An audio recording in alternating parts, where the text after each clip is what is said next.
I'm Bridie Farrell. I grew up in Saratoga Springs, New York, and I currently live in Brooklyn.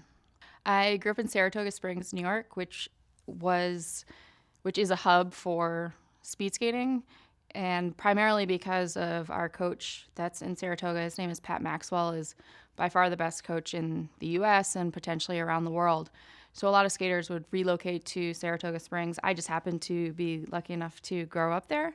So I grew up speed skating, and over time I was doing well within my club and then within my town and state and et cetera, and you just kind of move up the rankings.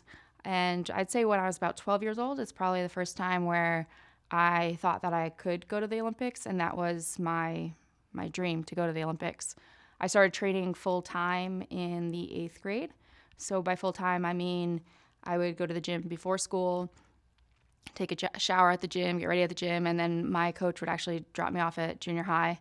And then after school, I would come home, do my homework, and then go to the rink for, 3 or 4 hours in the evening for training, and go to bed and do it all over again the next day.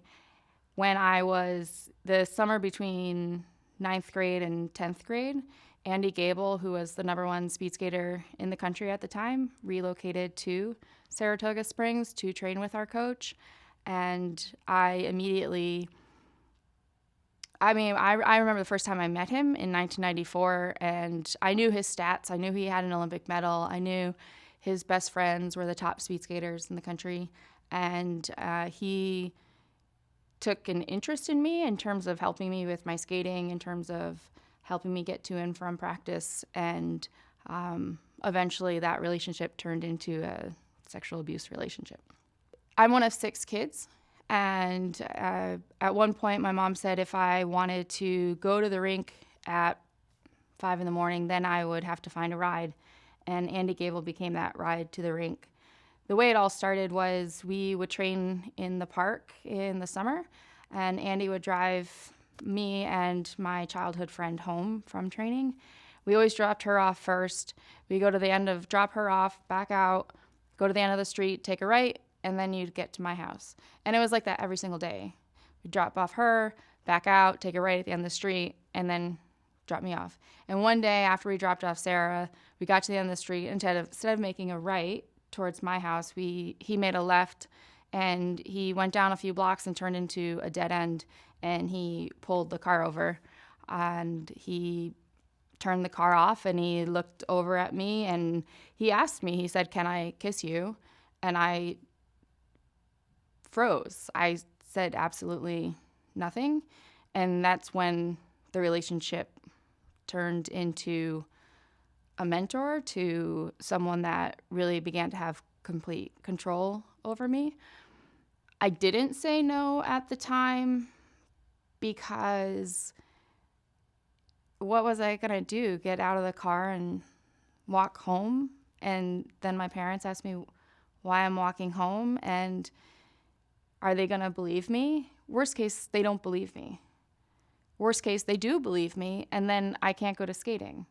Saying yes or saying no never crossed my mind. I just remember freezing. I think once Andy realized that he could push the boundary a little farther and a little farther, and the farther he got, the harder it was for me to say no. And then it just turned into seeing him every day, whether it was he would take me out for lunch or dinner. He gave me gifts. Now that I'm older and I have done a lot of research about how this works and the whole grooming process and becoming friends with the family and all of that, gaining the trust, he was pretty textbook about it. So the power that someone you look up to has, we're starting to see that in a lot of places in society as other folks start to come forward. You can see it in Bill Cosby, that people didn't want to speak up because that was their career on the line. You can see it in the presidential race, where people didn't want to speak up against Donald Trump because that was their future.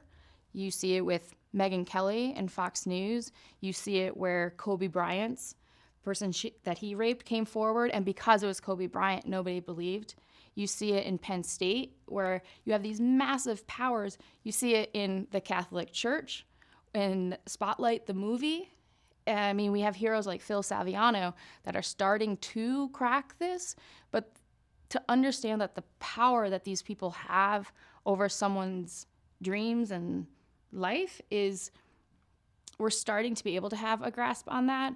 But at no point did I think I had an option to back out. I knew that it was truly, truly wrong when in the 10th grade I wanted to go to homecoming dance like any 10th grade kid. And I mentioned it to Andy, and he let me go once I told him, he told me that I had to come straight home from the dance, that I couldn't go to an after party, and I had to check in with him when I was home. Well, my parents and my friends and everyone thought it was very admirable of me that I wanted to come home because I got to get up the next morning and train. They didn't know that really I was on such a leash, and it speaks to the power and the control that he had. And even after Andy stopped speed skating, he went on to be the vice president of U.S. Speedskating and ultimately the president of Speedskating. In 2000, I was at the World Championships in Sheffield, England, and he came up to me and he asked if I had told anyone. And I was dating one of the speed skaters on the team, and he checked in to see if I had told anyone. And that went on as time went by. So he knew he had that power over me. Systematically over time, abused young people like Andy Gabel did have an extreme hollowness to them and emptiness to them that I don't know how you correct that. I not justifying what he did or excusing what he did, and I think that anyone who commits a crime to this degree should face legal consequences.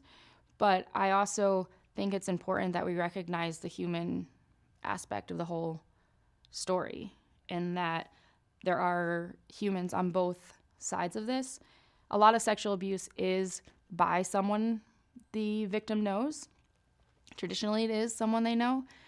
And Andy helped my skating. Andy helped U.S. speed skating. Andy helped speed skating at large. Andy helped move speed skating forward so that the Apollo Onos could come through, right? Like, he did help the sport.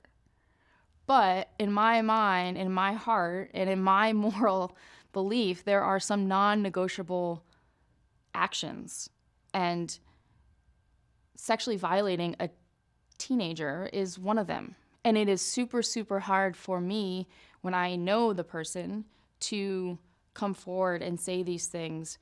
One of the books I read before I told my family, before I spoke out publicly, was a book about Theo Fleury, who is a Canadian-born NHL hockey player. He played for the Colorado Avs for a bit, and he, among many Canadian boys, were molested by the same coach. And his book ends with, "You're not alone. You don't need to suffer this in silence. If it's happening to you, call someone.